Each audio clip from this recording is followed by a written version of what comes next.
보좌관회의로 시작하겠습니다.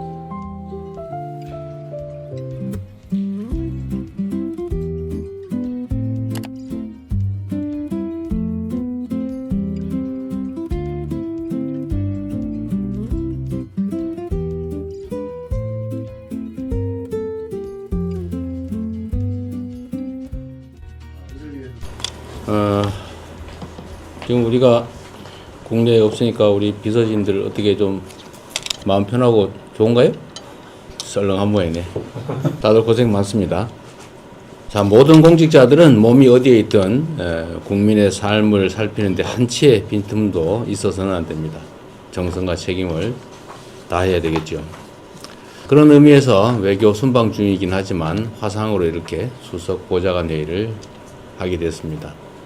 이번 또 순방이 또 사실 좀 너무 길어서 여러분들 그 사이에 뭐 하나 이렇게 한번 보고 싶기도 했어요. 정부 출범 이후에 첫 유럽 순방인데 이제 반환점을 돌았습니다. 현재까지 통상, 방산, 안보 등 여러 방면에 걸쳐서 상당한 수준의 호혜적인 성과를 거두었다고 평가합니다. 남은 일정도 순조롭게 마무리해서 급변하는 국제 질서 속에 국익을 지키는 전략적 실용 외교의 토대를 더욱 굳건하게 다지도록 하겠습니다. 우리 국민주권 정부의 2년차 국정이 본격적으로 시작됩니다. 첫 1년이 내란의 혼란을 수습하고 전체 국정의 설계도를 그리는 시간이었다면 이번 2년차 국정은 핵심 과제들의 제도적 기반을 구축하는 데 목표를 두어야 되겠습니다. 이를 위해서 무엇보다 국회와의 긴밀한 협력과 소통이 중요합니다. 필요하다면 문턱이 다를 정도로 여당과 야당을 찾아다니면서 입법 속도전에 총력을 기울여야 될 것입니다. 정책 집행 속도 역시 빠르고 촘촘하게 이루어질 수 있도록 만전을 기해야 되겠습니다. 앞으로 남은 4년의 성패가 이번 국정 2년차에 달려있다라고 해도 과언이 아닙니다. 주요 경제 지표들의 개선 움직임이 국민들 삶의 질적인 변화로 현실적 변화로 이어질 수 있도록 공직자 여러분들께서 모두가 각자의 자리에서 최선을 다해 주시기 바랍니다. 1분기의 명목 GDP 성장률이 무려 10.5%에 달하면서 50년 만에 최고치를 기록했다고 합니다. 수출도 매달 놀라울 만큼 성장세를 보이면서 올해 국민 총소득이 4만 달러에 이를 수도 있겠다라는 관측까지 등장했습니다.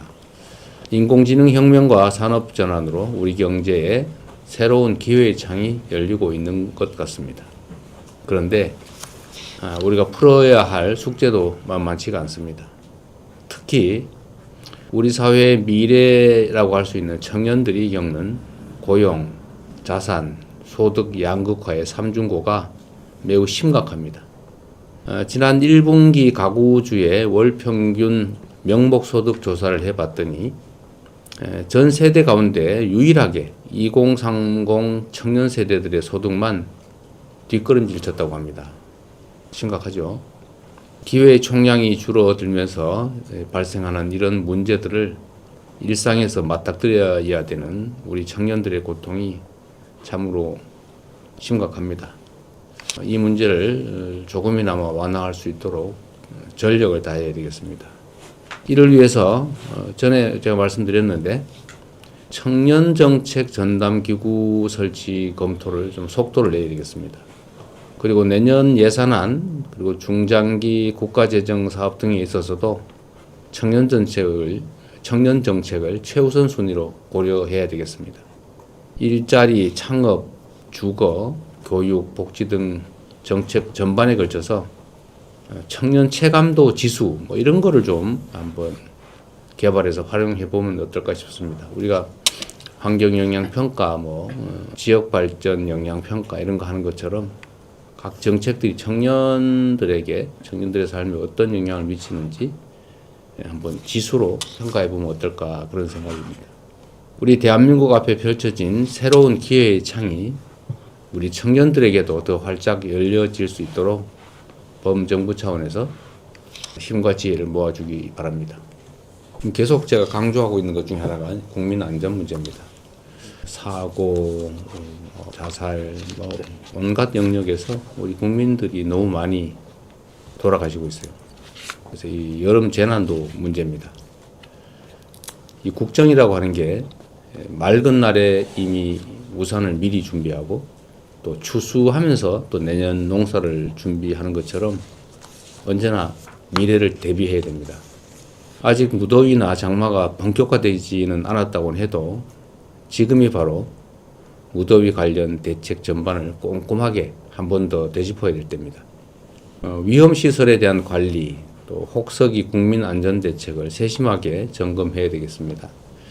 한 달 후면 방학이 시작되는데 돌봄 공백 최소화 방안 또한 지금부터 살펴보기 바랍니다. 민생의 어려움을 항상 선제적으로 살피는, 좀 어렵긴 하지만 적극적이고 능동적인 행정을 해주시기 바랍니다. 아무리 강조해도 지나치지 않은 게 적극 행정이겠습니다. 상황이 쉽지는 않은데 그래도 우리가 시키지 않더라도 스스로 또 관련 제도나 전례가 없다 할지라도 필요하면 적극적으로 하는 그런 자세가 필요합니다. 제가 자꾸 들여다볼 때마다 좀 문제다 싶은 게 있습니다. 다 국민 여러분 다 아시는 것처럼 참정권 침해 문제입니다. 이거는 민주주의의 근본이라고 할 수 있는데 어쩌다 이런 일까지 벌어지고 있는지 참으로 황당합니다. 당황스럽습니다.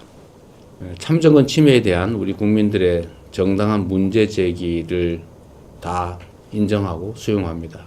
그런데 그건 그거고, 그런데 이거를 악용을 해가지고 이 터무니없는 음모론을 선동하는 세력들이 또 고개를 들고 있습니다. 변명의 여지가 없는 선관위의 투표 관리 부실로 촉발된 이번 사태는 K민주주의, 또 첨단산업, K컬처를 자랑하는 대한민국의 국격에 심각한 오점을 남기고 있습니다. 그렇긴 한데 선거 결과 조작 등등을 운운하면서 부정선거론을 퍼뜨리는 것은 이 문제의 본질을 왜곡하고 국민들의 귀한 목소리를 모욕하는 반사회적 행태입니다. 더구나 이런 주장을 펴는 사람들 가운데 일부는 현장 경찰관을 상대로 위해를 가하기도 하고 또 주변 시민들을 위협하기도 하고 가끔씩 이해할 수 없는 무슨 검색 검문 행위도 하고 출입도 막고 이렇게 업무방해를 하고 있는 것 같습니다. 마땅히 법과 원칙에 따라서 합당한 책임을 물어야 되겠습니다. 우리가 뭘 하더라도 지켜야 될 선이 있는데 그 중에서 가장 명확한 선이 법과 제도 아니겠습니까? 국민 참정권 침해 사건을 민주주의와 국민주권 강화를 위한 전화위복의 계기로 삼으려면 건강한 비판과 건설적 대안 마련이 보장되고 또 함께 이루어져야 됩니다. 이를 위해 철저하고 투명한 진상규명에 속도를 낼 필요가 있습니다. 빠르면 이번 주부터 국정조사 특위가 가동된다고 합니다. 국회의 활동에 대한 전폭적인 협조를 선관위에 요청드립니다. 검경 합수본 역시 성역 없는 책임 규명에 박차를 가해야 되겠습니다.